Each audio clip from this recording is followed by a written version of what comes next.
Hello! As usual, I haven't done this in so long that I have no idea if I'm actually live, if you can actually hear me, or if this is actually working. Gotta love it. I hope everyone's excited for spending approximately 30 to 45 minutes troubleshooting the stream, getting everything set up, and then we actually start.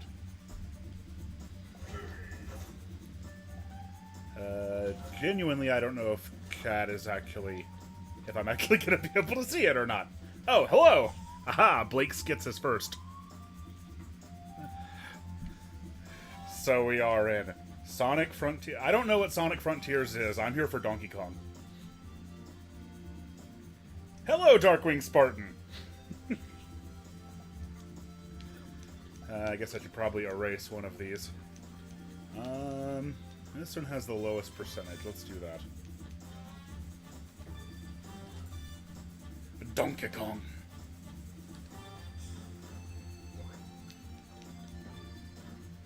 Yeah, so what basically happened is that I saw the Mario movie trailer, and, like, a Mario movie, I mean, it's fine. It's, you know, it's whatever. It's like, I'm not looking forward to it, I guess. It looks like it's going to be a lot of fun.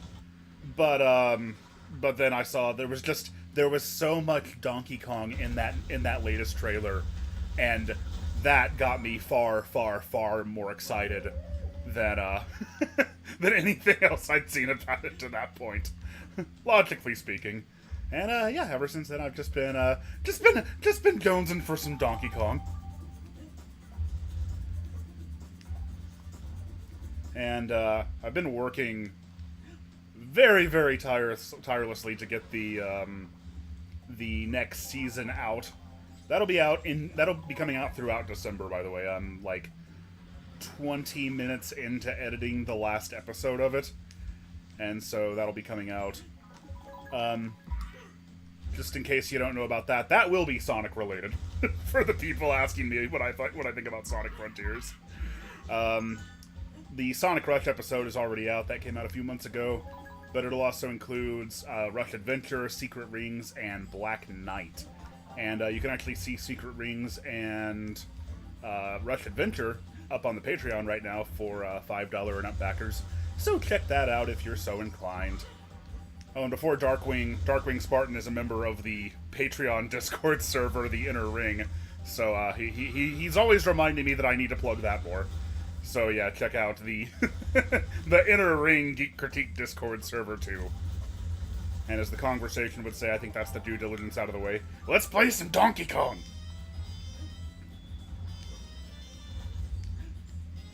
By the way, are the sound levels okay? Are they... Oh, and I should... Okay, one more piece of due diligence. I gotta do this all the time too. Yes, I'm gonna be doing Metroid Dread, of course. Speaking of, it's funny how Metroid and Donkey Kong are always inextricably linked, isn't it? But yes, of course I'll be doing Metroid Dread. It's just like, you know, I like to. My goal with videos is for them to be like, I guess, as evergreen as possible, and because of that. I mean, you know, that's functionally impossible for that to actually happen, but because of that, I like to basically get some distance from a game's release before I make a video about it. I don't want necessarily my first reaction, or the reaction of, like, the internet right at release to color my perspective on it, I guess. But yeah, I get asked about Metroid Dread all the time. Which is like, yeah, I mean, like, yeah, duh, of course I'm gonna do it.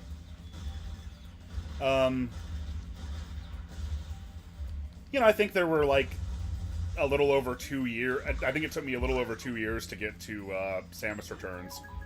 Right? Because that came out in 2017. And I made a video on it in early 2020. So, yeah. 18, 19... Yeah, that... little over 2 years. Oh no, it's okay. I don't mind people asking. Oh, somebody asks, why is the thumbnail for Sonic Origins probably because I forgot to change that when I set up the broadcast.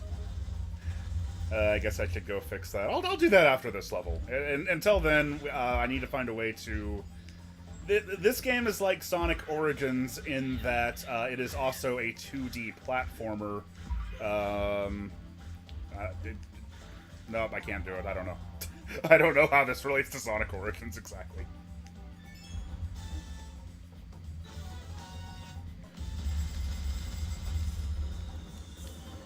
Oh, thank you very much, Ani Lord Nikki, who super chats $5 and says, I don't know how you feel about fan games, but have you ever played Rogue Dawn?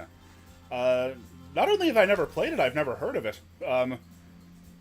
Explain, go ahead. I have to fix the thumbnail, so explain to the chat what that is, if you don't mind.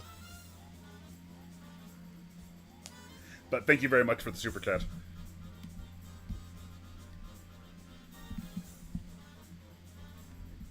Fixing the video thumbnail. Yeah, I don't know, it never gave me an option to do that in OBS, at least not that I saw. I think the interface has changed slightly since the last time I did this. Which, geez, I think the last stream was like in like June or July. Something like that.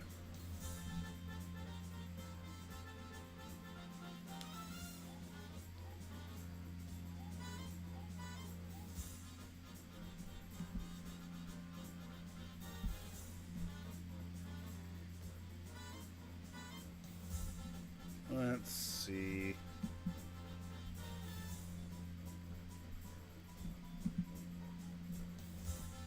Okay, the chat is covering up the part of the window I need. I knew there'd be some sort of troubleshooting thing.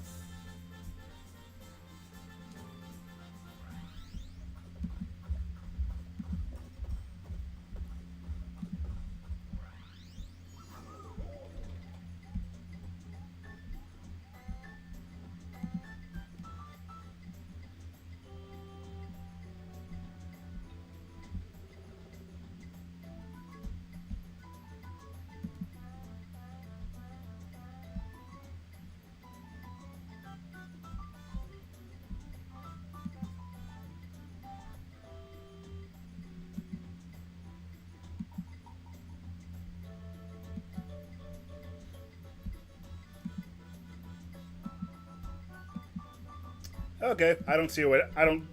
the way to change the thumbnail was not obvious. So that's okay. Oni Lord says, it's like an NES hack slash what-if prequel to the first Metroid.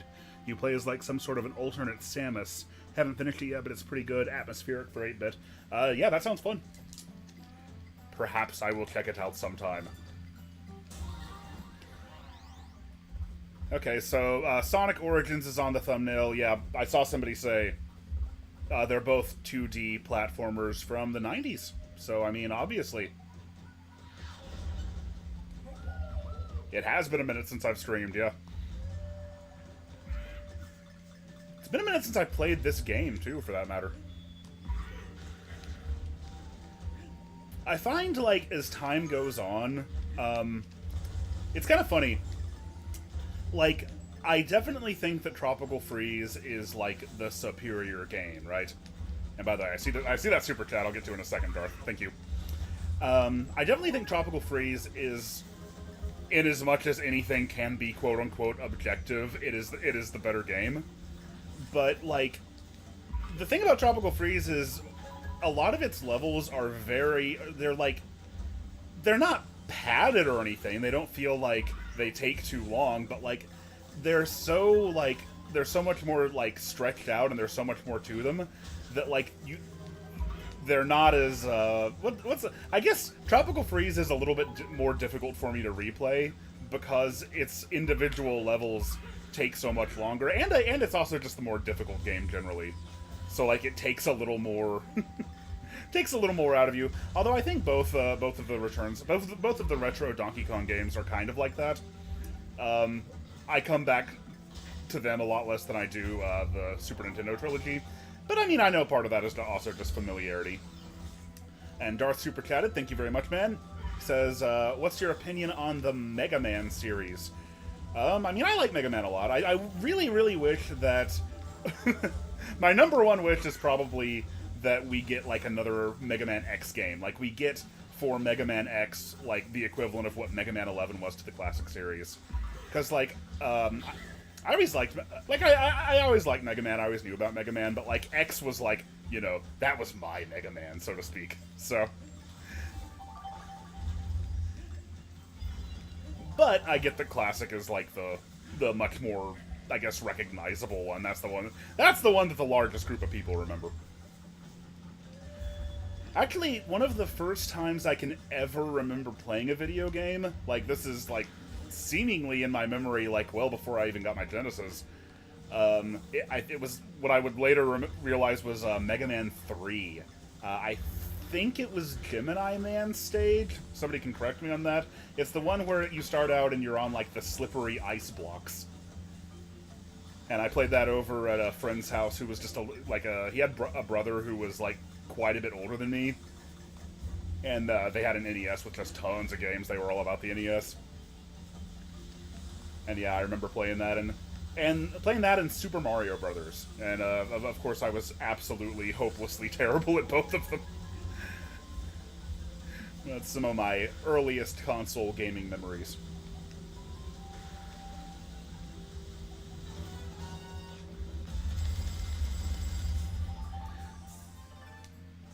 Yeah, Gemini Man. Yeah, I think the big part of the reason... And by the way, when I say I want, like... Yeah, I know that, you know, I see somebody saying, like, Zero is supposed to be the sequel to the X series. Like, I never really... Typical for me, I never really cared too much or paid much attention to the story. I just want more gameplay like that, really. I want more... Like, I really lament the loss of, like, pixel art graphics being able to exist in like, the AA space. Like, you know, I mean, this sort of thing, you know, Donkey Kong Country Returns, this sort of became the standard look for full-priced 2D games by this point. You know, indies would have pixel art, but if you were going to charge full price for it, it would usually be this sort of 2.5D polygon look. And that's great. I mean, this is obviously, like, polygonal games can be very stylized and very nice and very pretty. But, like, I really love the, like, late 90s, early 2000s style of the like, pixel art of the X series. Like, the... You know, it's like, it's not... There's no compromising on, like, the budget for it. It's, like... Beautiful, beautiful stuff. I think very short... Like, 2D games were so out of vogue, even by the time X4 came out in 97. And then, like, going into the 2000s, pretty much the only places you saw pixel art, like, before the indie scene came along was, like, the GBA and the DS. So it was kind of becoming a lost art there for a while.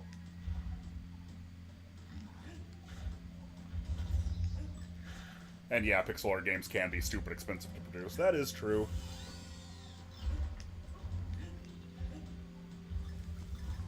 Sorry, I can't pay a little more attention to the chat. This is... This is not a game that I have, like, muscle memory for, exactly. Oh, as I just proved. Speak of the devil. Let's see... You know, I never thought about that. I saw somebody say Samus Returns and DKC Returns both have returns in their names. And I guess this one... I mean, you know, it takes place on Donkey Kong Island. It's sort of... You can sort of be seen as, like, a remake of the original Donkey Kong Country. Although not nearly to the... More of a reimagining, I guess, would be the closest way to put it. It is not a remake on the level of Samus Returns. Oh, Spud into VA, thank you very much. Says, hey, I think it's nice to make another stream of yours, and thank you very much for the super chat and for being here. Somebody said all 4 Zero games are incredible. You know, I don't know, I've had trouble getting into those, and maybe it's one of those things where I need to just, like, sit down and make myself do it. I kind of missed out on all the Zero games, like, as they were coming out. Like, I remember... That was sort of that time period where I didn't have a job yet. I was still too young to get a job, but I was a little too old to like be able to expect to have to get video games as like, I guess as like rewards for good grades. So like there for a while, pretty much the only time I could get away with it was like birthdays and Christmas and stuff like that. Also didn't help that by the time I was in high school, I wasn't making good grades, so that was those weren't such fun times.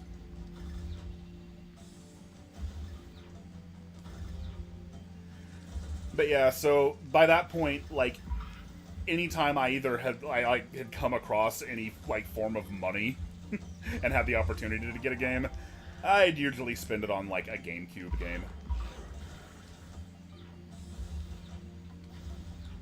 So because of that, I kind of missed out on like the depths of the Game Boy Advance's library.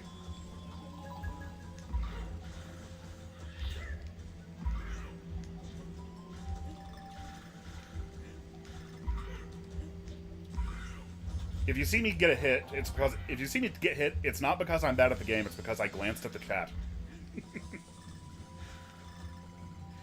By the way, I'm playing the Wii version of this for the first time in quite a while.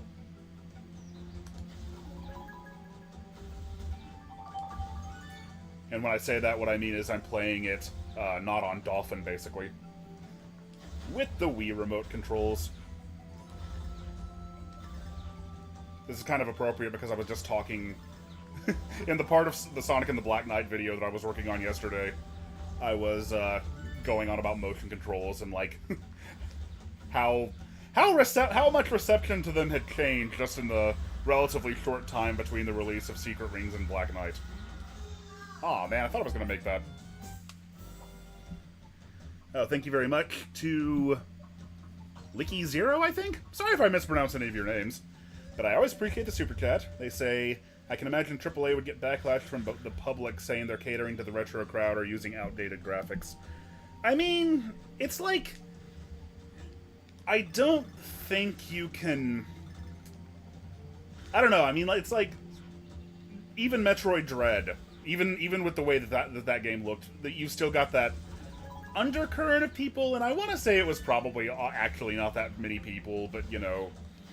social media always like increases the strength of controversial opinions, basically. Gonna focus on this time.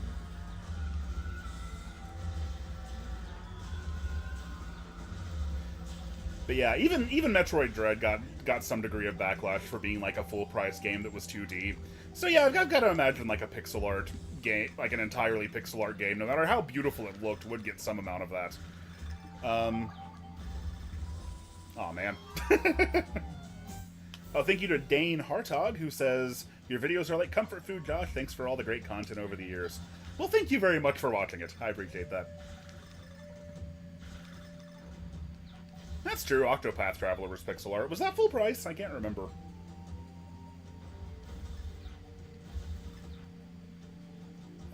Donkey King says, thank you very much for the super chat. They say, what's your thoughts on horror games like Alien Isolation? IGN is trying to ruin the Callisto Protocol like they did. I don't know what... I have absolutely no context for what IGN is doing with those games. But I've traditionally had trouble getting into horror games. Although when I was trying to decide what I wanted to play today, I was like, you know, maybe I should play Resident Evil 4, because about a month ago, I got super into that finally. But I think generally the thing with horror games is that they're just a little too, like, I don't know, they're not arcadey enough for my sensibilities, I guess. I tend to get a little bit bored playing them. That said, the one exception to that, I guess prior to Resident Evil 4, was probably, ooh! You know, I wasn't paying attention, but it worked out for me anyway that time. The one exception to that was Eternal Darkness on the GameCube, because, you know, being... if you've seen the 6th Gen video, you know I needed, like... anything that was on the GameCube, I needed to, like, consume and make last. Because there wasn't a lot that really got its hooks in me on that platform. So Eternal Darkness definitely did it for me, although I've never really been able to go back to it. People will think they missed the Origins playthrough. Yeah, by the way, if you weren't here a few minutes ago, the thumbnail is Sonic Origins because that was the last game I streamed and I forgot to change it. And I don't think that I can change it while I'm streaming. At least I didn't see a way to do that. Oh, thank you very much, Donkey King. They say, essentially they're trying to give bad reviews for Callisto. If you like the Alien movies, especially the first one, Isolation is amazing. Yeah, again, like I said, I've never played those. I have seen, like, the trailers for Callisto Project. Is that out now? I have no idea. Shows you how much attention I'm paying.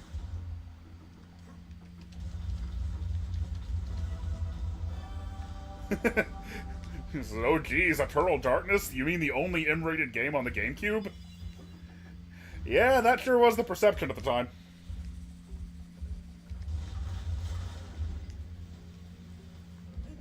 Ooh, we got our first minecart stage here.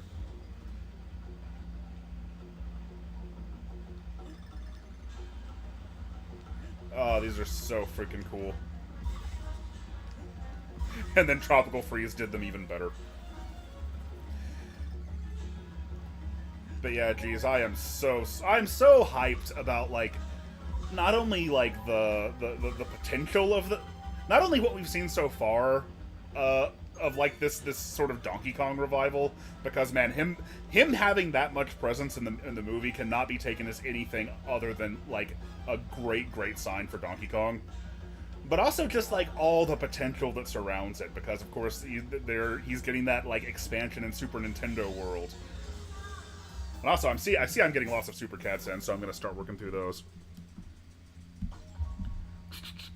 Spud Ninja VA says, at the risk of making this about me, I loved your Sonic Rush episode. Well, thank you very much. Can't stress enough how floored I am to have been involved with the thumbnail. Oh, okay, so now I know who you are. Yeah, Spud Ninja, the art that I use in the Sonic Rush thumbnail was from... It was originally from the Sonic channel, but it had, like, these glowing... It sort of had this glow effect on it. And like, everything was, like, sort of... Like, Sonic was entirely blue, Blaze was entirely pink. And Spud Ninja went in and touched those up and, like, made them full color. And I thought they looked really cool. And yeah, I love that thumbnail, so thank you very much for that. Robbie DLC, thank you very much, that's very generous. They say, one of my best/greatest memories as a kid was playing that Donkey Kong Country competition game at Blockbuster. You know, unfortunately, I never got to play that myself.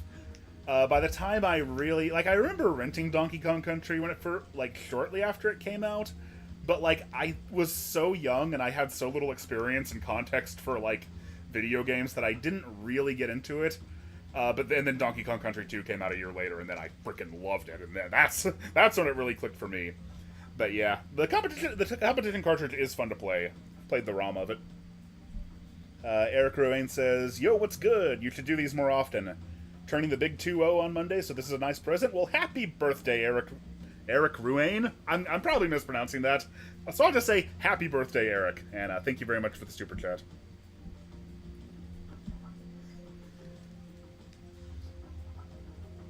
I see somebody's talking about this, MSO4. Like, yeah, I think that is exactly, like, the best case scenario I'm hoping for. That, like, from the moment that they announced the Mario movie voice cast, and it included not just Donkey Kong, which would be cool enough already, but also Cranky, like, I'm like, come on. If this Mario movie is successful, they have to be thinking, we'll do a Donkey Kong spinoff, right? Oh, you guys are so nice. Y'all are not super chatting, but you're wishing Eric a happy birthday. Reason I said that is somebody said they couldn't send a super chat. That's totally cool. Save money for Christmas. They ask, is there any possibility you'll be continuing the Mario RPGs? Yeah, you know, I think that might be what I'll do after this season. Actually, after this Sonic season is over. I think I might go back and, at the very least, do that Superstar Saga video that I did not do because of bad mental health times in 2020. But I definitely still I feel like I still owe everybody for the for the Superstar Saga video anyway. And that guy just keeps getting me.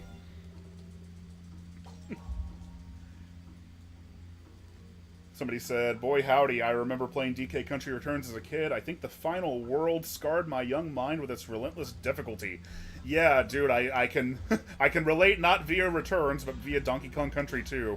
Like, that was the game that forced me to actually get good at a video game. And like my old Super Nintendo controllers from back then, I was never the kind of person who would get so mad that they'd like throw a controller or want to break stuff or anything, but like I would sort of like twist the controller in my hand and like grip it too hard when I would like die, and oh my god, I died so many times in that game. And to this day, on my old Super Nintendo controllers, like if I twist them a little bit, like they creak because of how much I did that. That game was so hard.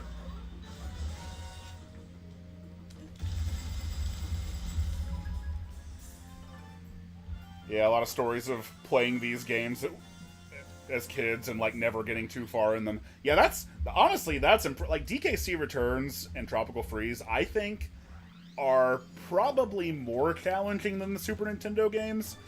I mean, I'd be biased on that because I played the Super NES games when I was so little, but like that is super impressive if you beat these games like as a kid, especially like in the 2010s, given how different like the standards for what gameplay difficulty were by then.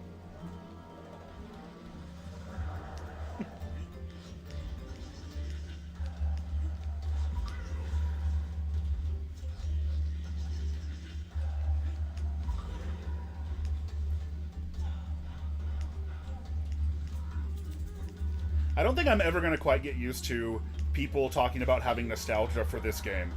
Because this game was itself playing on my nostalgia, so...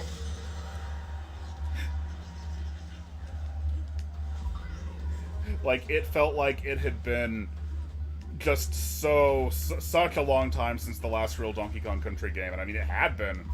I mean, even if you wanted to count from DK64, it had just been such a long time since... we'd really gotten like a new Donkey Kong game, at least one that didn't use the bongos.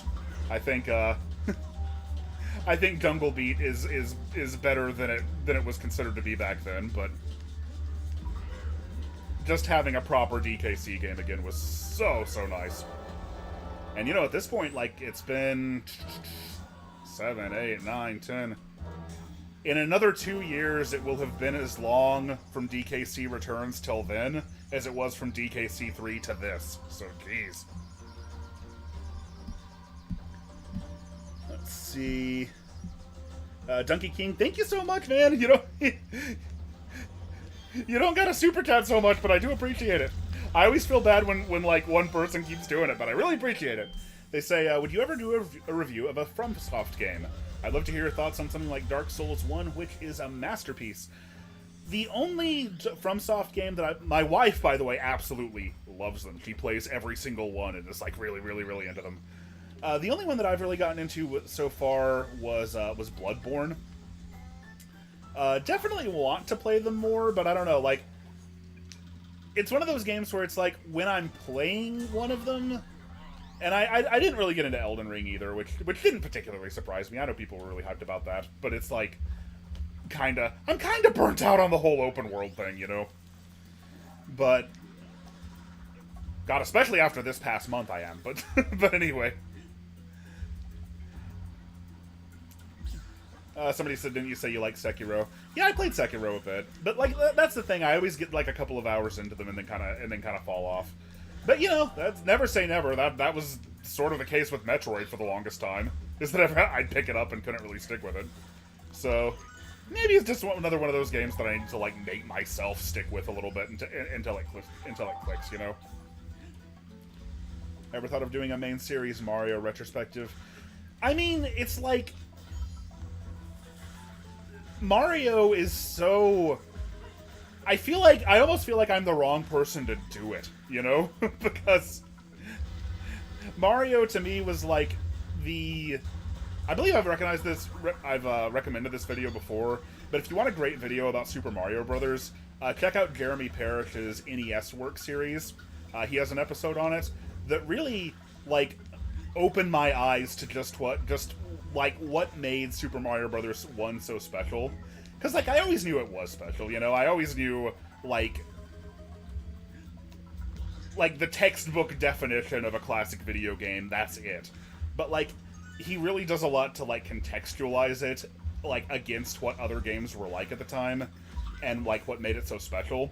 Whereas to me, like Super Mario Brothers was so, like, when I got into gaming, everything was a take on Super Mario Brothers. Everything was inspired by Super Mario Brothers. So, like, and I love Super Mario Brothers. I love that game. But, like, I always thought of it as, like, the baseline building block of a platformer. When it was really, like, it was really so much more than that. It was really, like, the culmination of like, years of design work toward it. And I see I missed some super chats while I was going on that spiel, so let me squeeze back up here. Donkey King says, FromSoft was heavily inspired by Berserk, which is the greatest manga of all time. Yet another thing my wife loves. So, I know that's good through her. Paris 1911. Dude, thank you so much. Are you sure? They super chat a lot. I really appreciate that. That's man, thank you. Okay. Sorry. Kind of got to compose myself when I get something like that. I really appreciate it. They say, "Hey Josh, I'm glad I could finally show support financially." Totally unnecessary, by the way. Nobody feel obligated to do that, but I appreciate it. As a fan who found you back at the start of your Metroid marathon 6 whole years ago, I think it's safe to say I've grown up with your content in a lot of ways.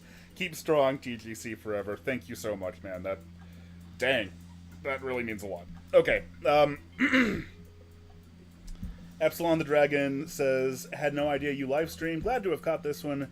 Been wanting to ask, have you heard of Metroid Planets? It's an NES-Troid fan remake with a room editor and a growing community. I have heard of it. We were actually talking about that in the Discord server the other day. I have not tried it out for myself, but I have heard of it. Seriously, you guys are all just too nice. You guys are all just... Man. Oh, and Noah LOTJ, who I fell on a crab while I was reading your name, says, I played Tropical Freeze for the first time with my dad a couple years ago, and I can thank you for introducing me with your critique. It's great. Hey, I'm really... That's always really nice. I always get a lot of comments on that video in particular from people who, like, saw my video on it and then checked it out when the Switch version came out. And man, thank God that happened. That is exactly what I was hoping for. But really, like, I can't... This is what I'd say one more time. Paris 1911, thank you so much. It's never necessary, it's always appreciated. I'm very... It's nice to know that the work that I do, like,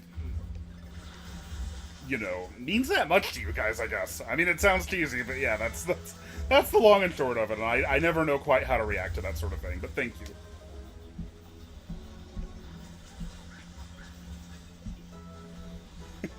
Casey Cockroach says, oh, hey, it's the moon punching simulator. Indeed it is. If there's one thing I wish I could go back and change about my DKC Returns video, it's how kind of, like, I don't know, is impetulant the right word? I feel like I vastly overreacted to how silly that was.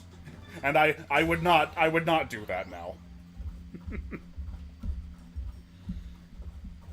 PCMOs, thank you so much. They say, fave sports games. What do you think of 1080 snowboarding, snowboard kids, cool boarders, hot shots golf, blades of steel, football? Man, that's a lot. That's a lot. Well, thank you very much for the super chat. Weirdly enough, I never played 1080 degree snowboarders, which is, I say that's weird because, like, you know, more than anything else, I was an N64 kid. As much as I love the Genesis, as much as I love the Super NES, as much as I love the Saturn even, more than anything, my primary console growing up was the N64. And as a result of that, I had experiences with pretty much all of the first-party N64 games, but not that one for whatever reason. Favorite sports games? God, I don't know. I guess the first thing that comes to mind might be NBA Jam, like that sort of very arcadey pick-up-and-play kind of thing. That and, I know I've talked about this before, but in the Dreamcast era, in the Dreamcast days, I got really into the NFL 2K series. And a part of that was just, like, I never really watched football, I never really got into football, but, like, Sega made such a big deal about being able to play those games online, and they were so highly regarded, and they reviewed so well, that, like, it was just kind of... Yeah, and also they were fairly easy to pick up and play games. Like, you didn't actually have to know all that much about football to get a lot out of them. And the presentation was just very, very impressive for the time. But thank you very much again, PCMO. And now my chat's not streaming automatically. TGC reviews Ocarina of Time when? You mean Banjo-Kazooie? Yeah, I definitely gotta do Banjo-Kazooie at some point, don't I? Speaking of rare games. Spud Ninja says, your timing's damn near impeccable, catching your stream after wrapping up a VA session. Well, congratulations on a VA session. I didn't know you did that. And thank you for the super chat. Somebody said NFL ruined football games when they gave Madden exclusive rights. Those 2K games were amazing. Yeah, if you haven't heard that story, that is like one of those legendary, like, EA fucking sucks stories. Of EA just being an incredibly evil company. So what was going on was, like, you know, back in the day, for a few years there, you had Madden NFL, but then you also had, you know, various competitors. Like, Madden was not the only NFL football game. You had NFL Blitz, you had NFL 2K. Basically, the NFL would license the rights out to different publishers and different developers. And their biggest rival had become 2K. So, what happened, I think it was NFL 2K5. I mean, like, it always sold, like, just a fraction of what Madden did, because Madden was, like, you know, that was the dynasty, that was the mainstay even then. But, in 2005, they released NFL 2K5 for $40. Maybe even $30, $30 or $40. They undercut the price of Madden, and then in addition to that, Madden, like, didn't review very well that year. Or rather, at least NFL 2K was considered, like, the better game. So, right at about that time, rather than, you know, competing with 2K and making a better football game, EA just, like, signed an exclusivity agreement with the NFL to where no other game developer could, like, make NFL, like, use the NFL license to make video games. And as far as I know, that's been the standard ever since. So they killed the 2K series like that. I don't think I've ever talked about football so much on a stream. Darkwing says, Josh said a bad word, my life is ruined. Yes, but it was about EA, so, you know. Somebody says it was 30. Yeah, geez, that was... they undercut him by $20. Let's see. Darth says... Oh, and dude, that's totally okay. Please, nobody should ever feel obligated to super chat. That's save your Christmas money. But he says, I do have a question. How large do you think, in terms of strictly gameplay, the gap is between Mario Galaxy 1 and 2?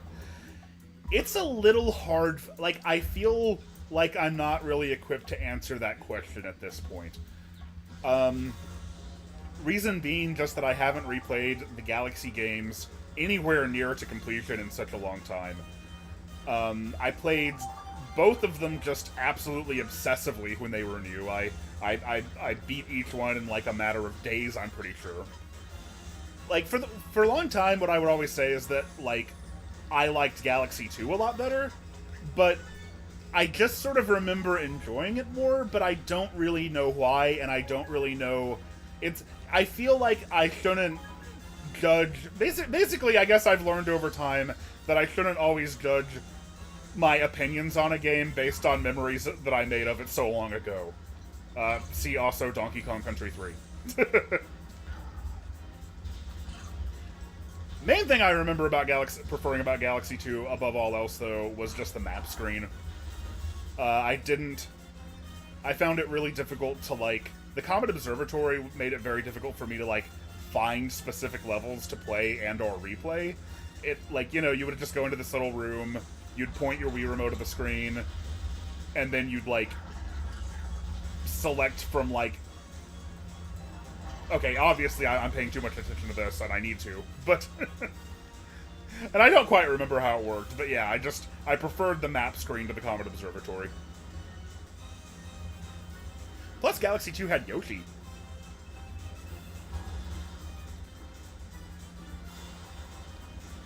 I do really wish Galaxy 2 had been able to be a part of 3D All-Stars, speaking of which.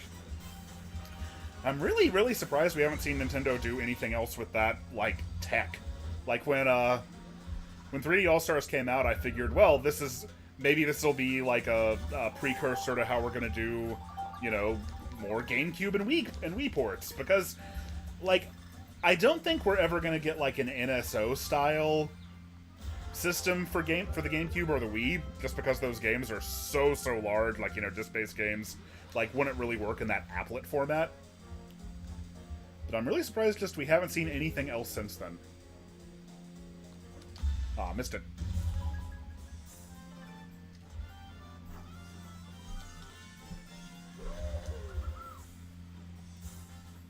Jeez, somebody says that they did a Google search for 2K5 and found it was priced at $20. Man! That is ridiculous.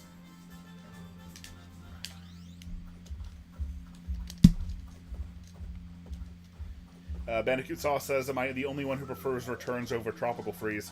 You know, it's kind of funny. I was talking about that, like, at the start of the stream. I don't know if I could go so far as to say I prefer it, but I find returns a lot easier to go back to. Because it's levels. Let me maybe not go back to. Maybe that's the wrong. That sounds way too harsh on Tropical Freeze. It's more like Returns has like more bite-sized levels, and therefore it's a lot easier to just pick up and play. Like, I feel like when I play Tropical Freeze, like, I have to make a commitment. Spud Ninja says Josh dropping F-bombs is like hearing Goku saying dumbasses. It only ruins your life for a nanosecond, then you realize how hilarious it actually is. Yeah, so the thing about bad language on the Geek Critique is that I generally try to stay away from saying bad words as the Geek Critique, and I decided to do that way back when I first, like, started doing things on YouTube, specifically because I felt like it was so overplayed. Because, you know, everybody... By that point, I don't think everybody was, like, a clone of the Angry Video Game Nerd anymore, like, hardly. But, like, the whole system of, like, I'm gonna say bad words in video game reviews was just very standard. Like, I never had a problem with people saying bad words. It was one of those things that I kind of did to try to stand out a little bit or try to be a little bit different. And also just because I was like, you know, let's make my videos a little bit more family friendly. Which is funny because now, like, now that's kind of the standard. Now I think if I was starting out now and I wanted to stand out, I'd probably say lots more bad words, right? Because everybody is very understandably doesn't want to be demonetized, and, you know, sponsorship deals are so much more of a part of, like, the YouTube system nowadays. Ooh, wait, did I miss a super chat?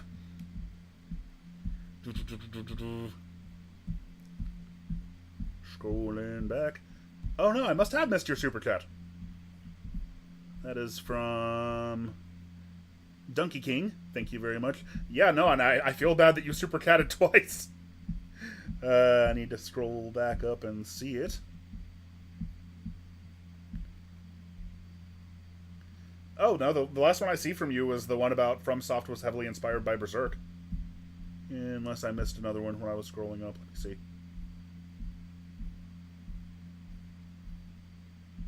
Spud Ninja. Yeah, no, I did comment on that one. I missed Spud's first one too. Man, somebody... somebody help me. Like, if I miss a super chat, could somebody, like, scroll back up and copy paste it again? I don't want people to have to, like, super chat twice if I miss one. Alita might show up soon, by the way. That'll make things a little easier.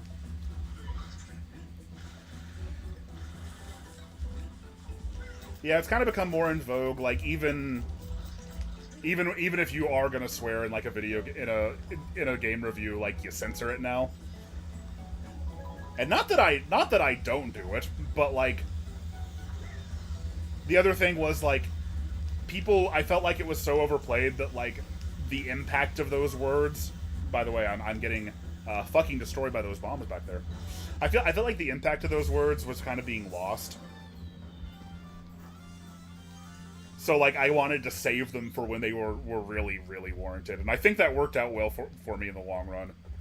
When, like, I can end the Sonic 06 review, you know, saying Sonic's legacy was replaced.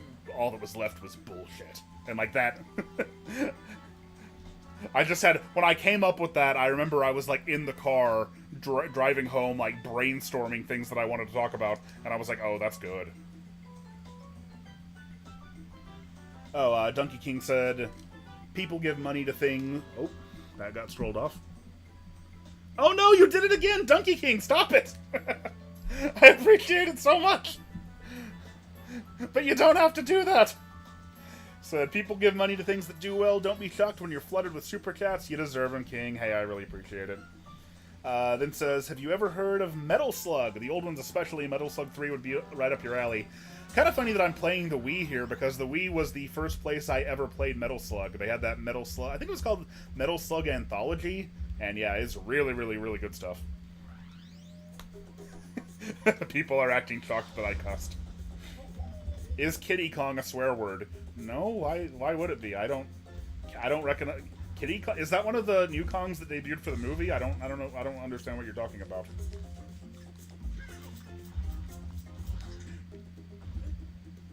Darth says, as an example, I think Doom 2016 is better than Eternal in every department but gameplay, but I believe Eternal's gameplay so thoroughly outshone 2016 that it didn't matter. Yeah, kind of funny. The thing that, like, I did beat Doom 2016 eventually. It took me a very long time. But I sort of had the same problem with it that I had with Metroid Prime, where, like, the 3D, like, the navigating and exploring from a first-person perspective in 3D seems to be something that's just not in my natural skill set as a gamer. And, like, the map was not good enough to make up for that. So I just spent a lot of time playing it just wandering around lost, despite the fact that I really, really love the core gameplay of it. You know, the shooting mechanics and the guns and all that stuff.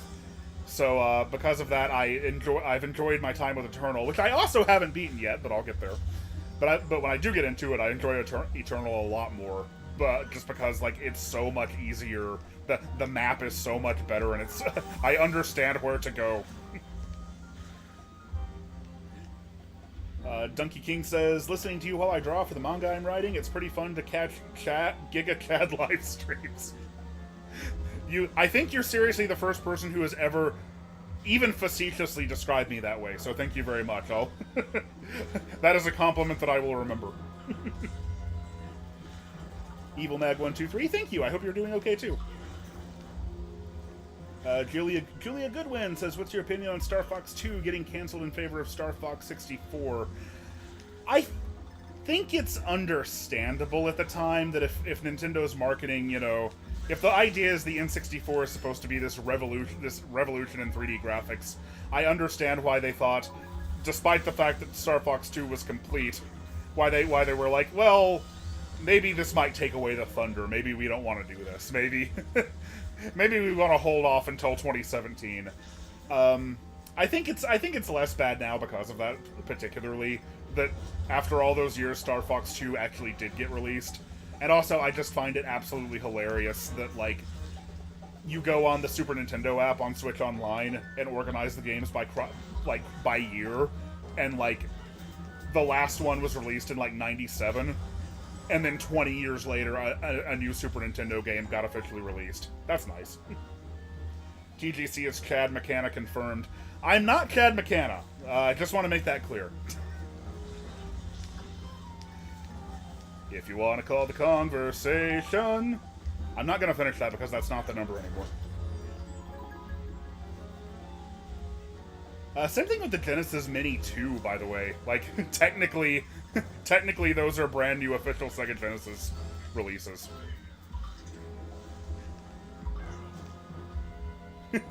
That's exactly what Chad McCann would say.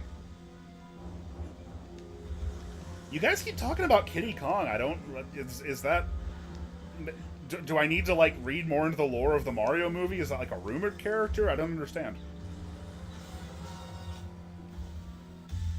Thank you very much, Spud Ninja VA. They say, in future Sonic reviews, would you censor swear words with a ring sound effect? An audio clip of Shadow saying damn or a pingus. It would be funny if I censored... Because damn is, like... I consider it such a soft bad word that I will say it much more frequently in my videos. So, like...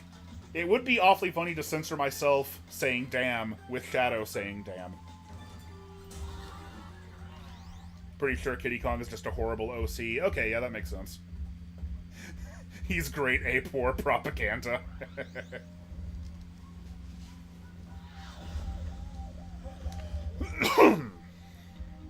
Let's see, I didn't miss anything, did I? Ooh, I love this level. I don't think so.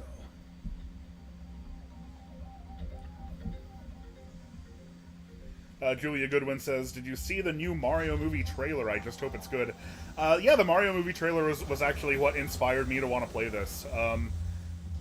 I said this like back when the stream first started, but not a lot of you, maybe not a lot of you were here then. I said like the whole concept of a Mario movie, it's just like, I don't really care that much one way or the other to like, I mean, like, I'm sure it'll be fun, and like that's all I can really ask for. I'm not I'm not looking for like a miracle. I'm not looking for anything in particular. Just make a fun kids movie and I'll have a good enough time with it, I'm sure. And then they showed Donkey Kong. And then that trailer, that newest trailer showed Donkey Kong. And now I'm like all in. Now I'm excited about it. Not for any of the Mario elements. But like, just how much Donkey Kong representation seems to be in this movie. Like, seeing that entire stadium full of Kongs. And then on one of the posters you can see, oh god. I love this level, but I need to pay more attention than I usually do when I'm streaming to beat it, apparently. But yeah, on one of the posters that shows Donkey Kong, you can like zoom into the lower right-hand side of the screen, or of the poster, and you can see Diddy and Dixie back there. Oh, and Swanky Kong! Freaking Swanky Kong on a movie poster! How long's it been since that guy showed up in a video game?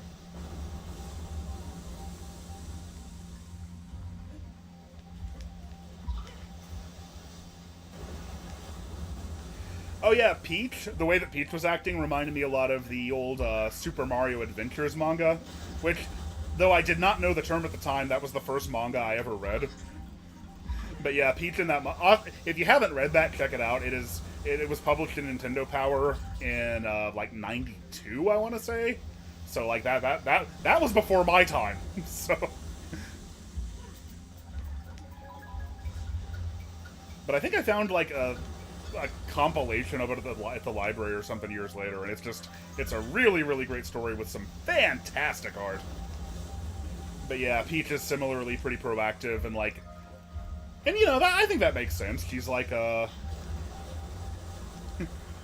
she's the ruling monarch. It makes sense for her to be like that. Pirate Kong says, as I recall, Swinky's last appearance was in 2005 on a billboard in Mario Superstar Baseball. I'm impressed. I would not have known that. I'd have probably said it might have been... God, see, I don't even remember if he was in Donkey Kong Land 3 or not. But yeah, absolutely nuts to see Swanky Kong again. I don't think... Was he a spirit in Smash Bros. Ultimate? Because that might technically count as an appearance. Whoa. Gonna actually try to finish this. Alright. Oh no, I forgot about the windows. Man. Oh, Low Metroid, thank you so much. Jeez. You guys are so generous. Alright, so I wanted to ask, am I the only one who preferred Star Fox Assault? I don't know, maybe I just don't like 64 because it was remade so much. Also, will you perhaps be covering the 1,000-year door as well? I have so much more to ask and say, but no more space. Well, thank you so much. Man, that sucks that Supercat only gives you that much space, by the way. I think it should give you more. YouTube, are you listening? Give Supercatters more space than that. Star Fox Assault is another one of those games that, like the Galaxy games, where I feel like it's been too long for me to make any definitive claims about it. But I do remember renting it and really, really, really, really loving it. I totally understand why, like, all the on-foot sections were so controversial. But, like, as a rental anyway, yeah, I had a lot of fun with it. But, then, look, don't take my opinion as gospel, though. I also love Star Fox Zero, so... And I know Freezer does too if she's still in here.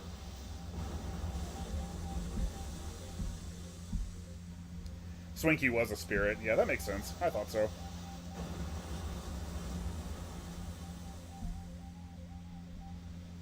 TGC opinion equals gospel confirmed. No, don't take it as gospel. That's the opposite of what I asked. I feel like that one gets me most of the time. I can't wait until Metroid Dread gets old enough for you to do a retrospective on it. Yeah, you know, Alicia sometimes asks me, like, hey, could you get, like, I wonder if you could get a review copy of this game. And I'm like, well, probably not, because I don't review anything. Because the only thing, like, I only talk about things that are at least, like, 15 years old. So why would they give me that? Which do you prefer, Star Fox Adventures or Stairfax Temperatures? I get it. I get it. See what you're doing there.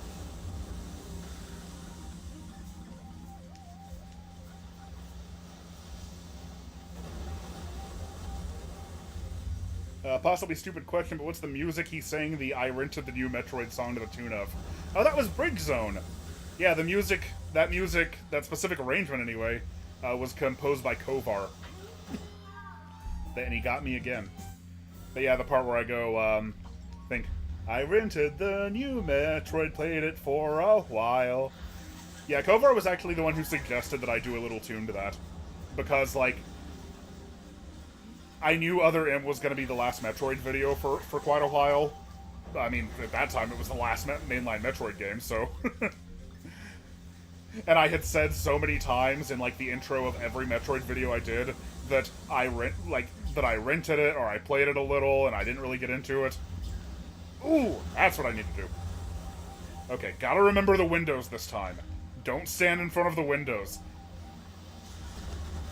That is such dickish game design. Man, I love it. I'm not complaining. I enjoyed the game design like that. But man...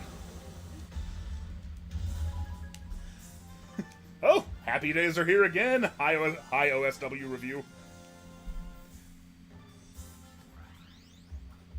Speaking of which, OSW review made a fantastic retrospective and review of Metroid Dread, which I actually helped with the editing on. So while you wait for Metroid Dread to hit like the 15, 20, 25 year mark, so that I can make a retrospective on it, go check them out.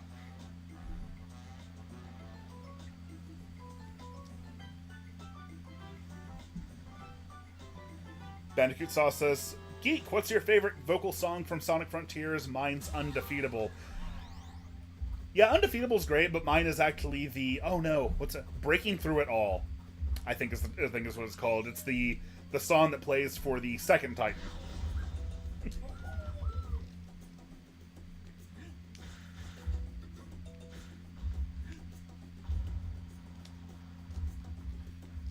Oh, boss number 2.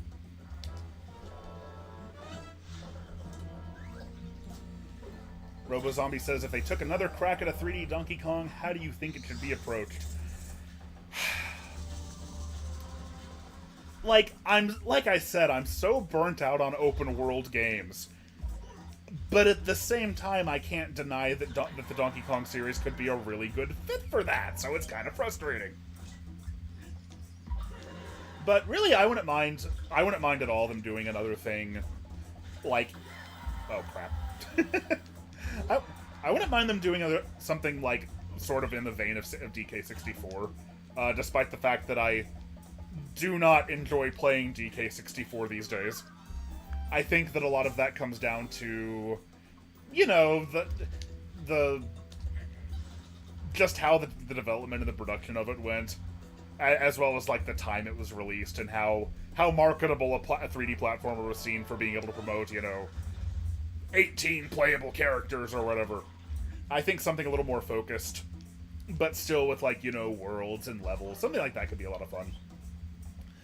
For that matter, I would also, of course, just be very, very tickled with something sort of like what Crash Bandicoot was, because Crash Bandicoot, and I fully give credit to this for a DK Vine feature that I read in like 2001 for this thought, but Crash Bandicoot was really more like Donkey Kong Country than DK64 was. Am I doing this right? Yeah, I guess I am. Just keep doing the same thing.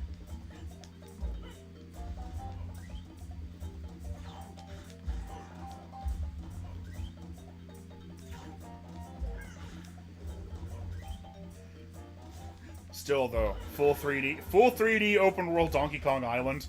Ah, it could be so cool, but I'm so burnt out on open world games. But it could be so cool. I don't know. I'd get over it for Donkey Kong.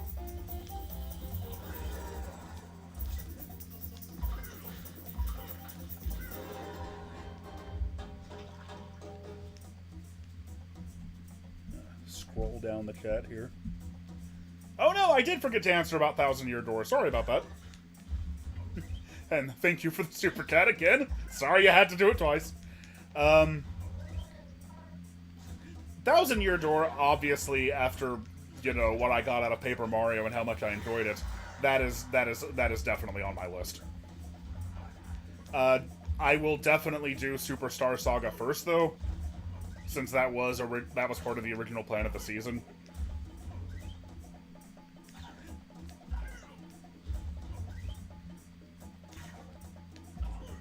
But after that, I don't know.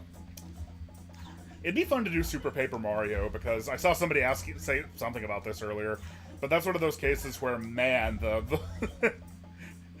the internet's opinion of that game seems to have changed a lot. Super Paper Mario was the only one of the Paper Mario games that I, like, got into back in the day. Got it when the Wii was brand new. So it still had, like, you know, that new console energy. And I really, really loved it. So I used to always see people who were incredibly mad at Super Paper Mario for ruining Paper Mario and devaluing what it was supposed to be. And I was always kind of, like, on the other side of those arguments. And now people like Super Paper Mario.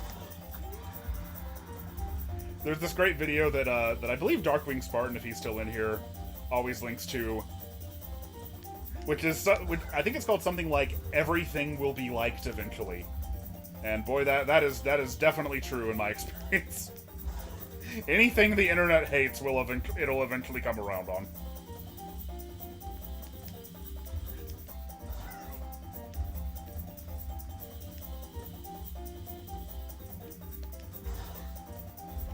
Need to pay attention here. Don't want to have to do all this again.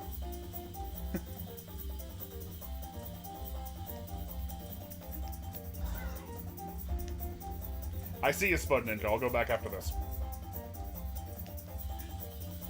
And I died. Okay. Except DMC. Okay. Let me clarify that. Anything that kids like will be liked eventually. Kids aren't generally too into Devil May Cry. That was Spud Ninja. Oh, last one from me. Oh man, I'm so sorry I missed it. Okay, your Metroid videos had YouTube recommendations lead me down a rabbit hole. Since then, Viking metal's become my favorite musical genre. Man, the algorithm works in mysterious ways, doesn't it? Thank you so much for all the super chats, man. And sorry you had to submit it twice.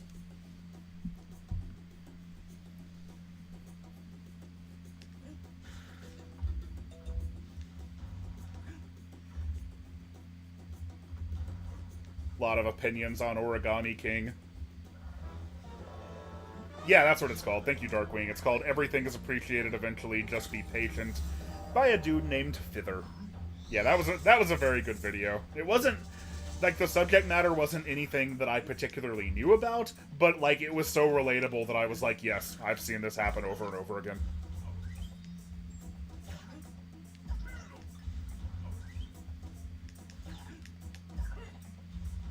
Somebody said, does 3D World count as an example? Count as an example of what? Of the thing where people come around on stuff? Because when 3D World came out, I remember people really loving it. But that needs an asterisk, I guess, because, like, people loved it in the Wii U bubble, and people in the Wii U bubble loved most things on the Wii U. That's what you're supposed to do. Jeez, I'm making this take 4 times longer than it needs to. Yeah, I just gotta try ground pounding next to the crabs. That does make the process quicker. Oh, you can just do that anytime, huh? I am playing DKC because of the trailer, that's right! But it doesn't work when they're doing that. Okay. Maybe these bosses aren't quite as time-consuming as I thought.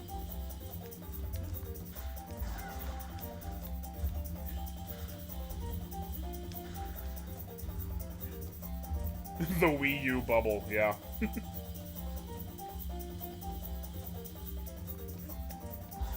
Yeah, it was like games, like big games, quote-unquote big games would come out on the Wii U, and they would make this like, what seemed like a tremendous impact, but only among a very small group of people who actually had a Wii U.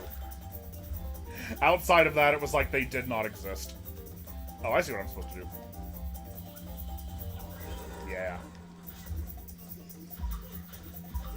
I'm gonna be on this crab boss for like the next 90 minutes, so you should probably all prepare yourself for that. There we go. Yeah, Darkwing says I wasn't aware of 3D World at all. Yeah, it's like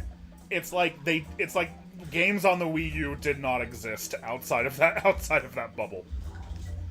I was really hoping that I'd be able to.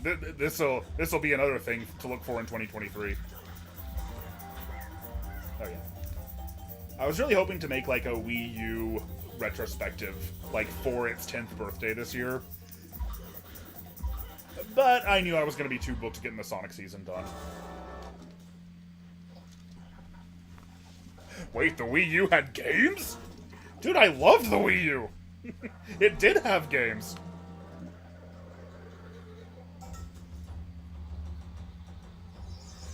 Not a lot of games. The other thing about the Wii U, and I think one reason it worked so well for me, is that a lot of its games were platformers.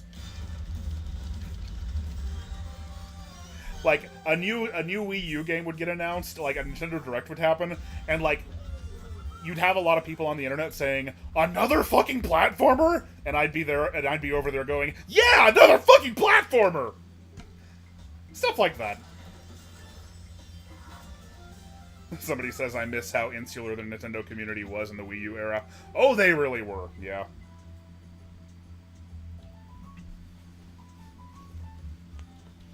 Want to see your thoughts on your comment on Smash 4 being well balanced when that comment did not age well. Yeah, that's the reason that when Ultimate came out, I decided I am not going to make a video on this until they're done with all the DLC. Bare minimum. Bare minimum.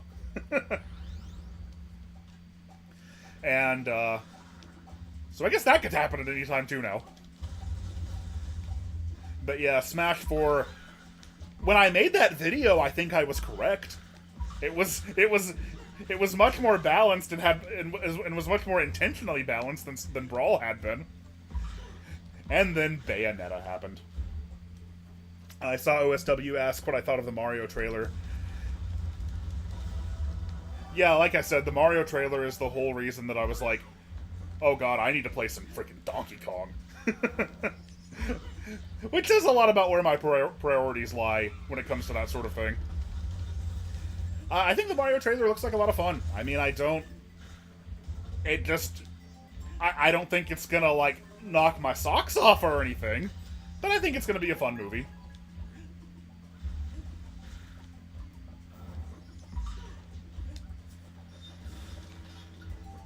I will say, like, Chris Pratt as Mario, like, as funny as the meme is, right? And it is very, very funny, just the very fact that that's happening.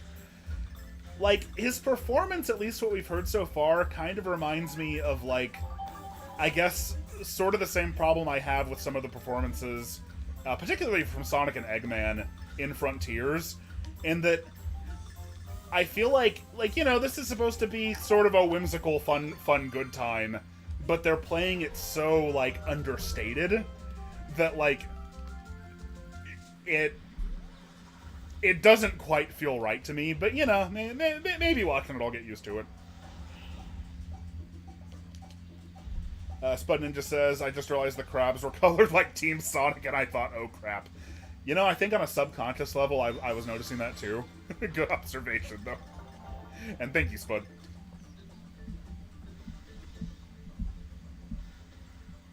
Brawl was perfectly balanced if Meta Knight was your favorite character. Yeah. I like this. The Wii U era was so strange. The Switch era is so normal by comparison. Let's see. Post-Brawl resentment led to people hailing Smash 4 as a return to form. I mean, I don't know. I was never one of those people who hated Brawl to begin with. I just... You know, you can kind of tell that, Smash 4, I think, was like, sort of striking a better balance. Brawl was kind of floaty and kind of slippery and had tripping. And Smash 4 was a little faster. A little tighter. Actually, you know, the thing is, one of the reasons that I haven't come around to making an Ultimate video yet, I think is because I don't really know how much more I could say about it that's all that different from what I said about Smash 4. I mean, obviously I can talk about the roster, I can talk about, like, the new characters and the DLC stuff, and I will do that. It's just, it's gonna be a little hard to, like, come up with, like, a point to be able to, like, point to the core gameplay as being really all that different. And I know from a competitive standpoint it definitely is. I'm talking for more of my, like, casual, you know, playing Smash Brothers with friends sort of style. But I think as Smash Brothers has gone on, each subsequent game has had, like, fewer and fewer differences from the last one, which is just a very natural consequence of, like, the formula getting more and more refined.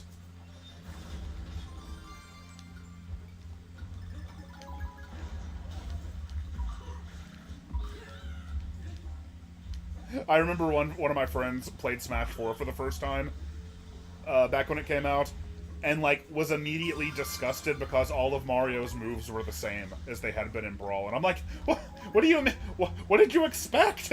They've never changed.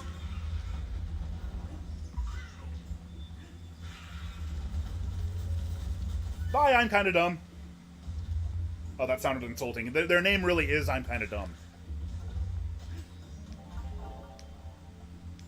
Yeah, somebody said Smash 4 and Ultimate feel like a world of difference to me, but that's coming from a lifelong massive Smash nerd. Yeah, that's what I'm saying. Like, I'm sure it is a huge, huge difference if you're, like, in the competitive scene. And then, I mean, I'm not saying I don't notice those sort of things.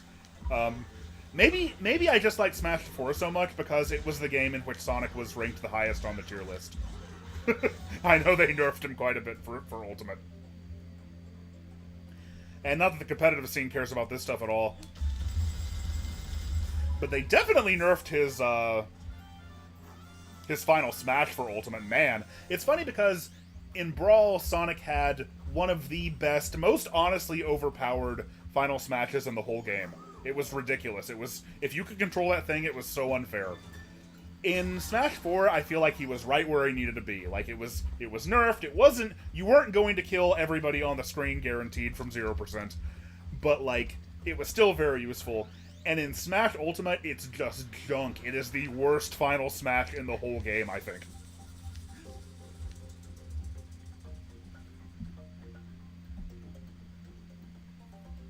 Joseph Broom says, I actually have to go too. Bye, Joe! Bye, Joe, bro.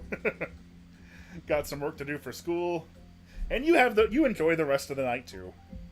Just talk about K. Rool and nothing else. You know, that's a good idea. I make a Smash Ultimate video that is... all I do is talk about two things, K. Rool and Banjo-Kazooie. And just everything else is just gravy. Does Josh have a favorite fighting game series in general? Is it Smash? Oh yeah, it's Smash. It's gotta be Smash. I was pretty into Mortal Kombat as a kid too. Probably before I should have been into Mortal Kombat. But you know, talking like 10, 11, 12. I liked Mortal Kombat a lot. Not so into the new ones, though. Although I guess even the newest new one is like 11 years old at this point, but you know what I mean.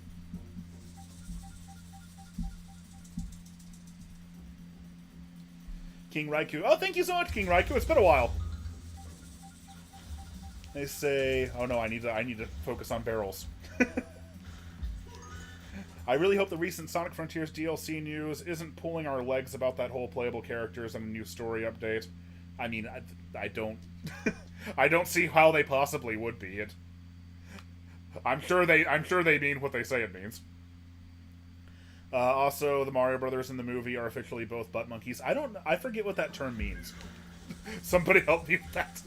I've heard it before, but I forget what it means.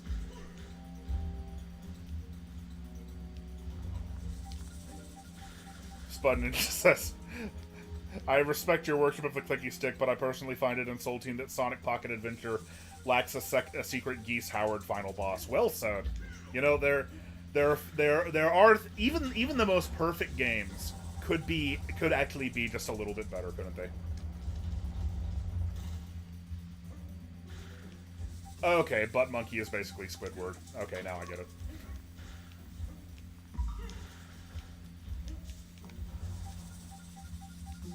Yeah, speaking of, I was talking earlier about how like the voice acting in the Mario trailer is. Jack Black is perfect, of course. I think it's, I think that goes without saying. It's funny, the criticism I had about being a little bit too understated for Mario actually is, I think, what makes Luigi work so well. Like Luigi, as soon as you hear that, I'm like, yeah, that's Luigi. That's fine. That's exactly what I'd expect. Ooh, Night Owl says they still need to watch the Mario trailer.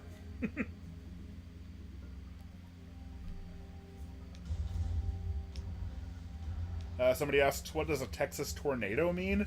It's Carrie Von Erich, I believe.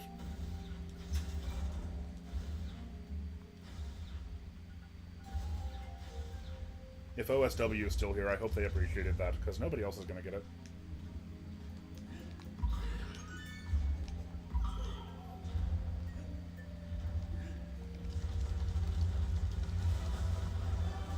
Wow, Benjamin Franklin is in here. Welcome. He says, I wish they would make a Luigi's Mansion movie.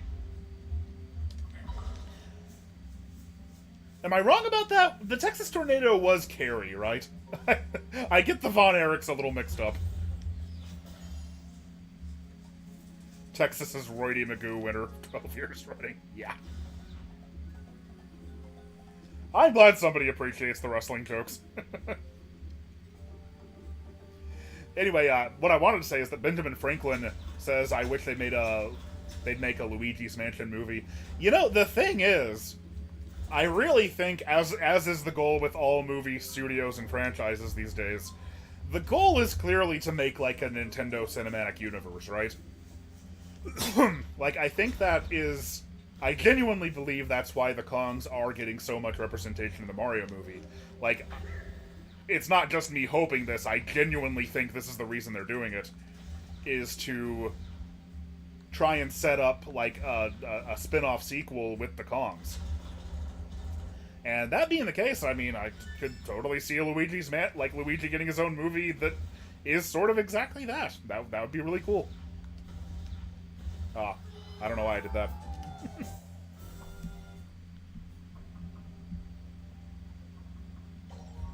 Let's see. Spud Ninja, thank you so much. Says, top 5 of your favorite video game villains.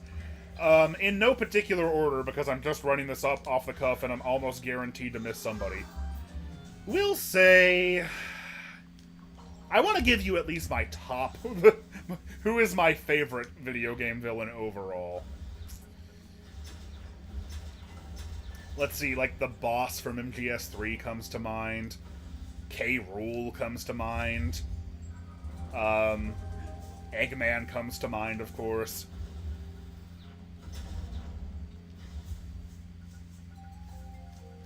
Much as I love Banjo-Kazooie, Gruntilda is just like I almost don't even think of her as a villain.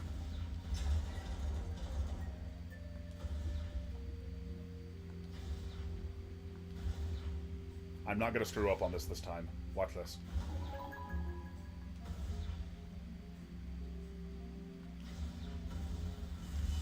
Yeah.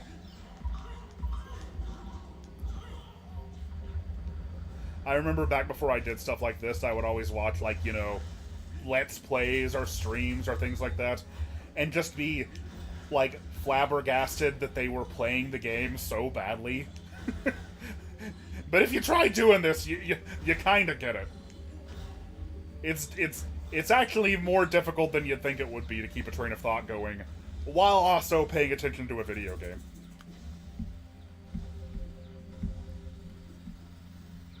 Let's see. Oh, it would be cool if Metroid got a film. Jeez, that would work perfectly. I just hope that, like... I would wonder if Metroid has, like... What's the word I'm looking for? Not the appeal, but, like, the...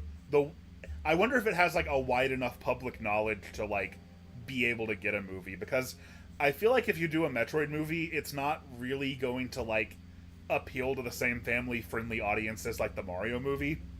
At least not if you want to do it right. But man, that'd be cool.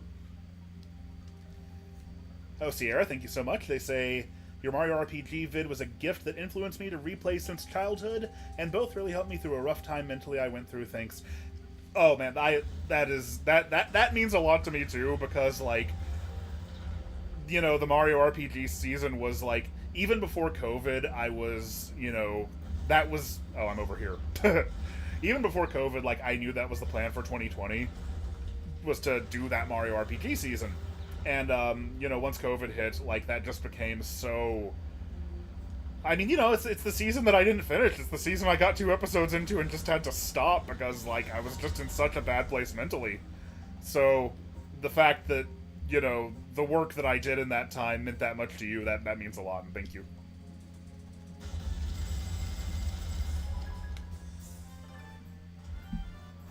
Brand recognition. That's the term I was looking for. Thank you.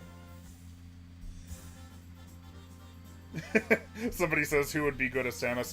I'm not enough of a movie buff to be able to keep up with that sort of thing. So, I'll leave that to you to speculate. I think the last couple... So, the last couple of movies I saw in theaters was, like... We saw Dune at the start of the year, and before that, it was... that newest Spider-Man movie. And before that, it was the... Demon Slayer movie, and before that it was Sonic. It was the first Sonic movie. I don't watch a lot of movies.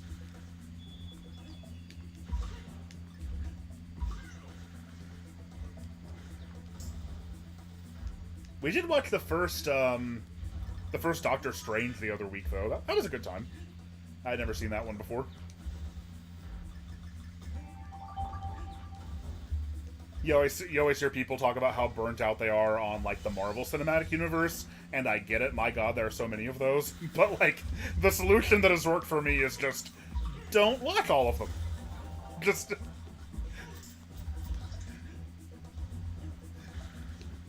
I have not... Like, I've seen quite a few, but, you know... Oh, God. This is not a good time to look at the cat.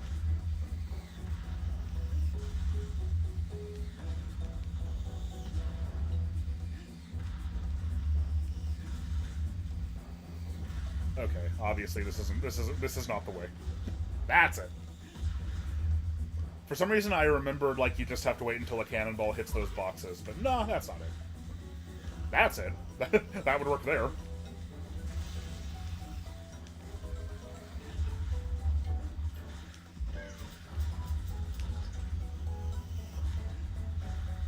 Actually, maybe I think that's what I need to do. Yeah, it is.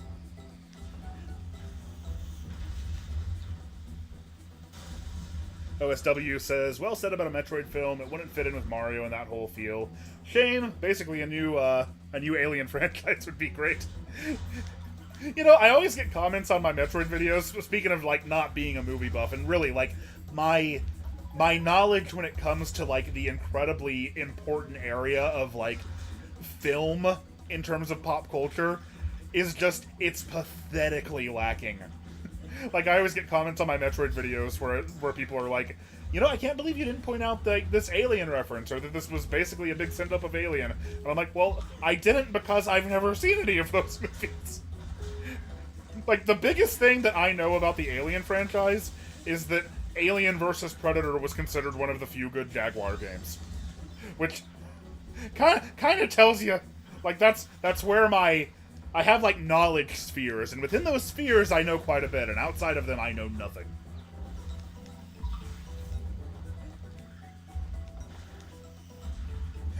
Hey, you need space for all those world-class references. Exactly!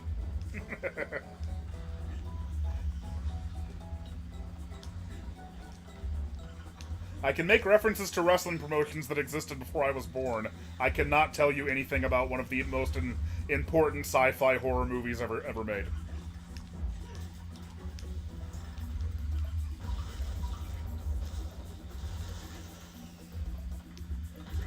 Man.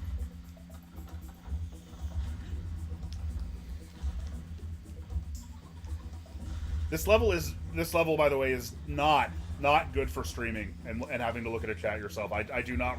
If you stream, I don't recommend this one.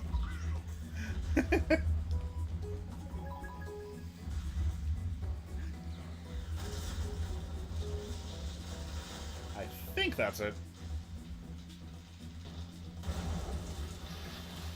I did not know that barrel would just auto-fire you after a while. Frieza's third form is based on the xenomorph from Alien. Yeah, you know, we just watched, we've been watching, the DBZ Abridged guys have been going back and doing, like, creator commentary over all of their episodes, and that's been really, really fun to watch. Ooh, RoboZombie says speaking of Jaguar, you check out Atari 50. That's probably why it was at the top of my brain. Yeah, Atari 50 is absolutely wonderful. It's one of the best, most loving, like, tributes to classic gaming that I've ever seen. Like, you know, I looked at it, and, you know, there have been so many just retro compilations, and that's what I assumed this one was. But this is, like, the museum portion of it is the main setting. You can also, like, click over to, like, get to, like, your standard, like, list of games, of course, and just select them from the menu.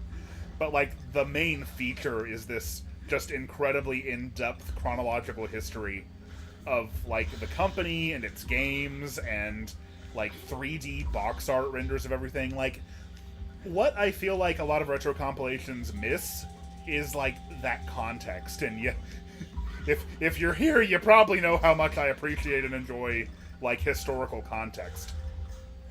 Like, it's one thing to be able to, like, play an old video game, but, like, especially if you weren't someone who was, like, there at the time, like, it's difficult to, like, be able to, like, really put it into perspective and, like, understand what made it special or what made it different.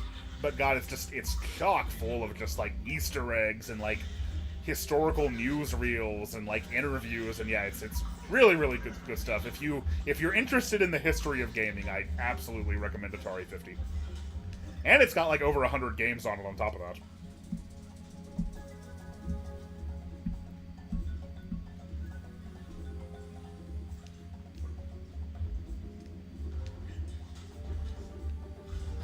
Yeah, like, funnily enough, it's possible that the first video game console I ever played was the Atari 5200, because my parents got one, like, years before I was born.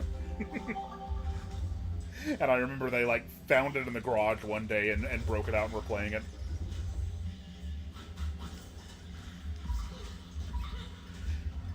My dad used to brag that him and my uncle went through, like, 5 or 6 sets of controllers playing Atari football. on the 5200, which I thought was impressive at the time, and then I found out that the real problem was that the Atari 5200 controllers were notoriously just incredibly poorly designed and prone to breaking. So that's why they went through so many. Night Owl says, random question, what's a game you know isn't that good but love anyway? Let's see, which Sonic game do I want to talk about today?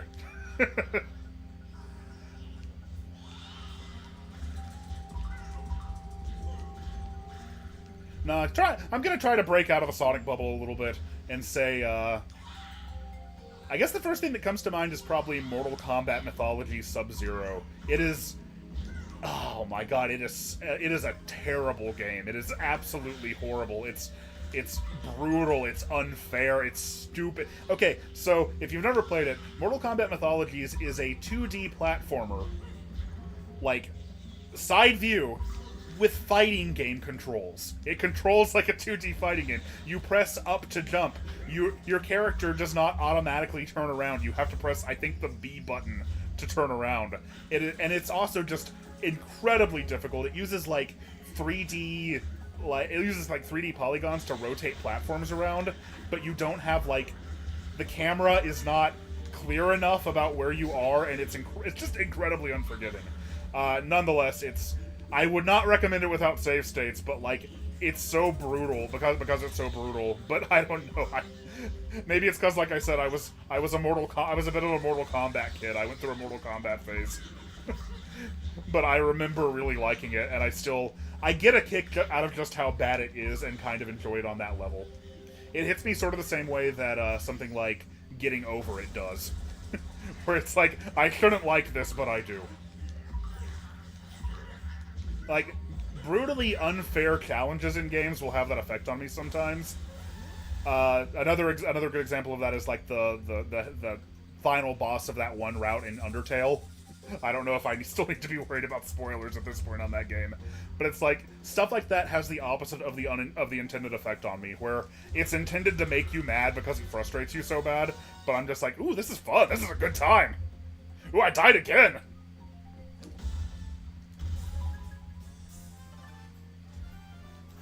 Darkwing says, have you ever gotten into the newer Mortal Wombats? No, I said that earlier. I haven't, like... I remember when, like, I think it was 9 came out, and I mean, I played it quite a bit. I played a little bit. It was like, clear, this it was definitely a very well-made game, but it's like... Honestly, I think the issue is that it just doesn't have, like, quite the same charm. It's very dark and gritty, and it doesn't take itself... Like... It's funny, but you like, considering how controversial they were at the time, but you look back at the like initial Mortal Kombat games now, and they took there was just such this camp factor to them. And I mean, not that the new ones don't definitely have some of that too, but like, I don't know. I guess they just take themselves a little too seriously, but I'd have to dig into it more to like be able to clarify it more than that. Josh is a masochist, confirmed. When it comes to video games, I kind of can be, yeah.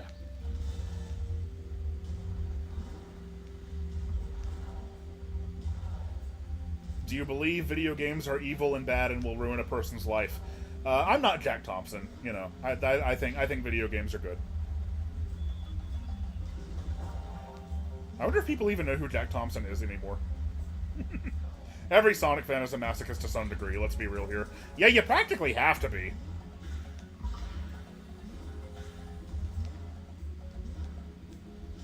I played Eminem's Adventure and it ruined my life.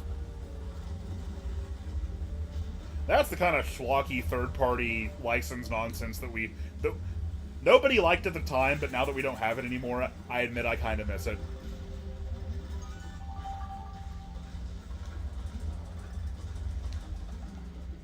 Like, what are the angry video game nerds of the future going to dunk on?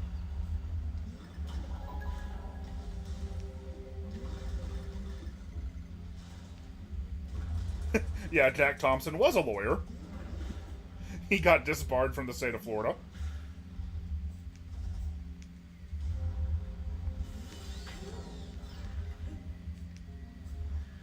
Oh, Jack Thompson was like public enemy #1 among gamers at one time.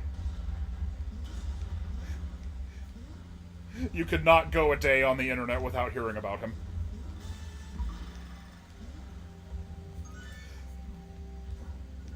He was always trying to, like, start litigation to, you know, ban violent video games. Ban GTA. Stuff like that. I love that the Jack Thompson story has a happy ending for everyone except Jack Thompson. Yeah.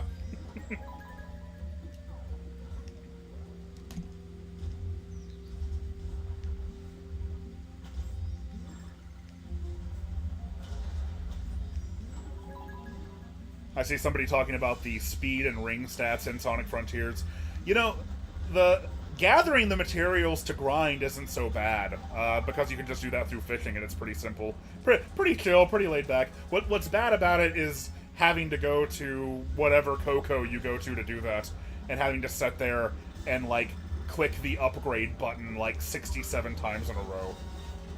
Like, I measured it while I was doing it. To upgrade myself, 10 levels took about 5 minutes. Or took about 2 minutes, rather. I think that was it. Yeah, I can't remember. It's been a few weeks now, but yeah. In any case, it takes literally like 15 minutes of sitting there just to go from 1 to 100 just on one level. Just on either speed or rings, and you have to do it twice.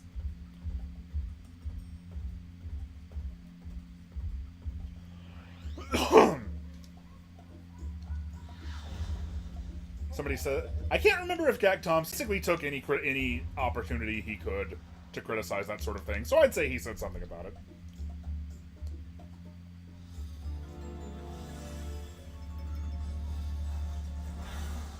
Yeah, Frontier's PC mods have already addressed that problem with the upgrade system, by the way. They've made it so, like, that banner that comes up and says, like, you know, you... speed, level 60 to level 61. That doesn't come up, and that alone just makes it so much faster. Oh, thank you, Spud Ninja. They say Sonic 2... Oh, no, it got scrolled off. Sonic 2 on the Game Gear was my first Sonic game, and look at how I turned out! Oh my god, I can't... I'm impressed that you remained a fan, honestly. Sonic 2 on the Game Gear was my first Game Gear game, because it was the pack-in. To this day, by the way, if you're ever in, like, a retro video game store, if they have any Game Gear games at all, check them out, because you will probably see, like, at least a dozen copies of Sonic 2 on the Game Gear. That is by far the most common Game Gear game. Like, I don't think Sonic 2 on the Game Gear is even that bad, per se, but it's just, it's another one of those games that's absolutely brutal. Like, Sonic 2 on the Game Gear was probably one of my earliest video games. I did not have a lot to play at that point, and despite that, I think I only made it out of Underground Zone one time, like, during my childhood.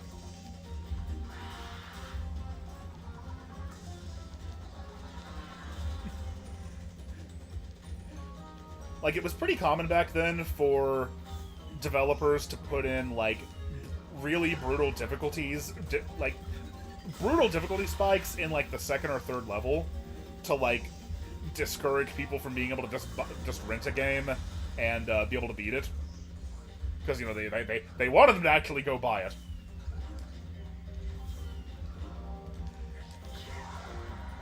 But Sonic 2 on the Game Gear seemed to have something like that in its first level, which is a little nonsensical because generally you couldn't rent portable games. Speaking of brutal difficulty spikes, this guy is quite a step up from the other bosses. I was like, can I jump on him? No. He's got that crown on.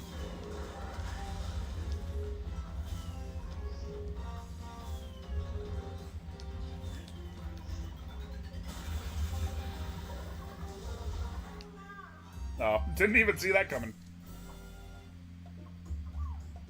Thank you for the super chat, JP. They say, are you into superheroes, movies, games, shows, etc.?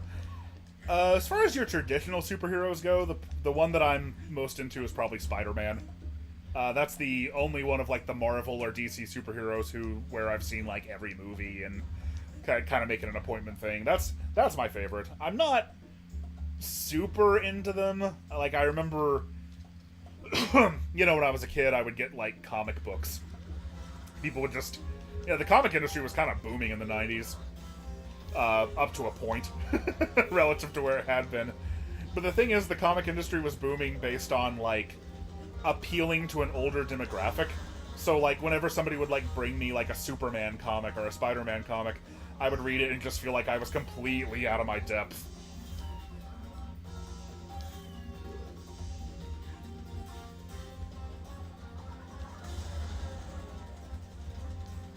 Night Owl is a man of taste. Italian Spider-Man, ah yes.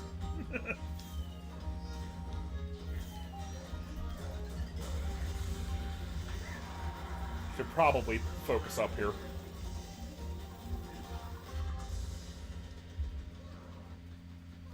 One thing that hasn't changed since I made videos on these games is that I still do not care for these bosses, jeez.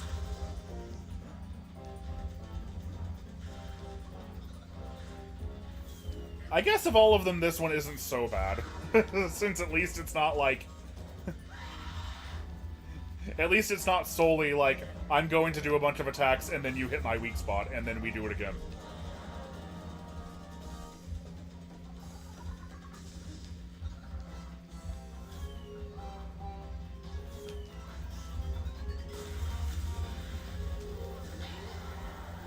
That firebomb gets me every time, I swear.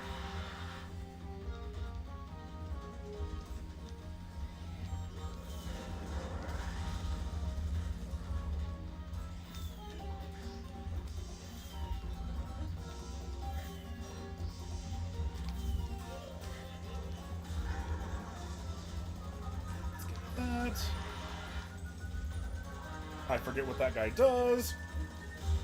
Okay. Oh, I didn't pick up the bomb. I thought I had it.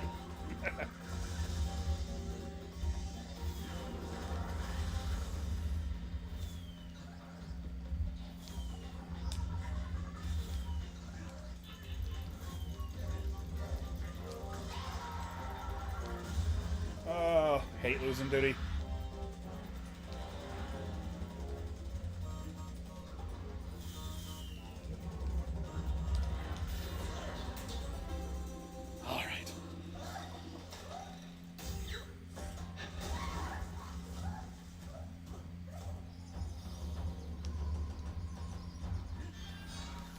Oh, I took the Wii remote too fast. Alright, I think I'm going to catch up with the chat and then call it a night there. So, if you got any more questions or anything else you want to know, let me know now. Bro, he just hatched. Why do you gotta kill him? 'Cause he's trying to kill me, man. I don't know. Guardians of the Galaxy is fun, too. Yeah, I've seen both of those. I've seen all but one of the Avengers. Whichever one that people really didn't like, that's the one I haven't seen.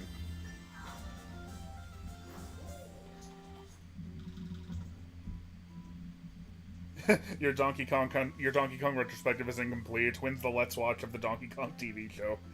Yeah, I've always, you know, I think it's become quite, like, I feel like there are a lot of YouTubers who start out covering games and then eventually branch out into other things and then stop covering games. I can confidently say that I will never, ever, ever do that because my interest in games rises so far above everything else. The only other thing I could really reasonably make a YouTube show about is probably pro wrestling. And that would not have the same audience at all. But if I ever was going to do something else, I think I'd do something like, you know, talk about video game, related TV shows, like the DKC cartoon. Honestly, I would really love to do just an entire season of, lots of the Sonic cartoons. Because there's a lot of those that I saw because I grew up with them, and then there's a lot of them that, like Sonic X, that I barely know anything about because Chris Thorndike sucks, and I did not watch the show because I hated him so much. This boss feels most Sonic-like since you can attack it basically anytime, yeah. Ooh, JP, thank you so much. They say, what's your opinion on the Spidey movies you've seen? Also, have you played the Spider-Man PS exclusives games and the Batman Arkham games? I couldn't really get into the Batman Arkham games. I believe that was my first ever introduction to a walking cutscene in a video game, and I didn't. I did play the Spider-Man PS4 game, and absolutely, like, I was so freaking into that game. Although, by the end, I was also incredibly burnt out on it. But man, just the core gameplay, the core movement, just moving around in that game feels so good that, like, it keeps you going and it pushes you through. The Spider-Man movies. Let's see. Okay, so over the course of this year, we actually watched... We saw like, that newest Spider-Man movie in theaters, and that inspired us to go back and want to watch the rest of them. The Raimi trilogy holds up better than ever. Like, I always liked them. I sort of saw them, like, as they came out back then. But, like, going back to them after not seeing them in a long time, like... The first two are both apt. There's nothing else like them. I love both of them. And then the third one is the exact opposite end of the spectrum. It's like, it has such a so bad it's good quality, and so bad it's good is so much of my bullshit that I've seen Spider-Man 3 way more than I have any of the others, despite not thinking that it isn't all the best one by any means. Amazing 1 and 2, like, I love the actor they have playing Spider-Man in that, and I'm glad that he's gotten a bit of a redemption. But looking back on them now, especially, I understand why they were considered to be quite a disappointment. I mean, they're fine. They're perfectly fine. But that's all they are, you know. They're a little silly. They're a little. Sorry, I've been going on so long, my throat's starting to hurt, which is the reason I'm going to stop soon. And then the Tom Holland movies, like, each of those I've only seen one time apiece. So, and again, like we kind of fell off after watching both amazing movies and haven't gotten back around to our rewatch yet. So I'll keep you posted on that one. I kind of want to like refresh in my perspective on those. Let's see. Oh, somebody says, "Oh, this is great. Did you ever find a new CRT? I really like collecting them." Dude, just a couple of weeks ago, like 2 weeks ago, right outside the door of our apartment, like up at the, like, where you take the trash out, somebody had just left a whole ass CRT out there. And it's like a Toshiba, and it has component inputs, and it has 2S video inputs. And I'm like, you know, it might be junk, it might be broken, but I can't not try. So my Alicia was nice enough to help me haul it back in here and plug it in, and sure enough, it works. I posted about it on Twitter, if you want to see what it looks like. But man, I was like, I felt so lucky for that.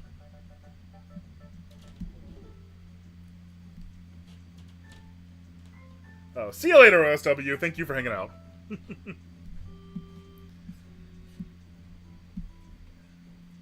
As the cliche goes, it really makes you feel like Spider-Man. I get why that was dunked on, but it's true. It does. I get it.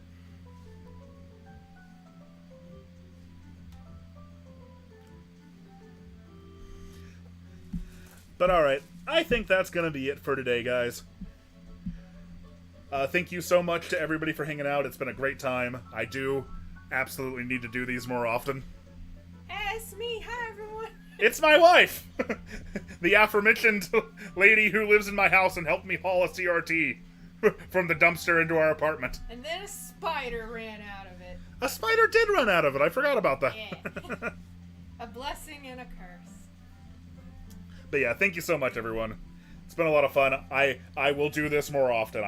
I'm sorry it doesn't happen more often. I've been working on this Sonic season since, like, the beginning of July, and it's just been eating up all of my time and energy. But once it's done, I'm gonna take a little work break, and we'll do this more often. So, thank you so much. Till next time, you keep geeking. I'll keep